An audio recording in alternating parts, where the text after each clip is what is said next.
Vote కూడా గెలుపుకు నాంది పలకాలి. అది వేయించవలసిందిగా మిమ్మల్ని అందరినీ కోరుతున్నా. ఇక్కడే ప్రజానీకాన్ని కూడా కోరుతున్నా. ఈ రోజు మీరేసే ఓటు మీ భవిష్యత్తుకు వేసే ఓటు.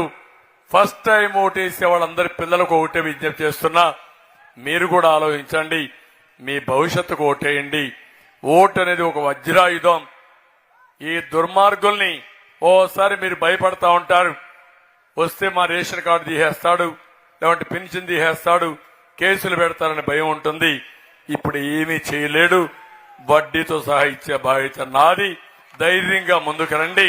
ఓపెన్ గా చెప్పండి, మేము వేసేది ఎన్డీఏకి వేస్తాం, కూటమికి ఓటేస్తాం, మా భవిష్యత్తుకు ఓటేస్తామని గట్టిగా చెప్పి మీరందరూ సమిష్టిగా ముందుకు పోవాల్సిందిగా మరొక్కసారి కోరుకుంటూ ఇక్కడ మళ్ళా కోరుతున్నా.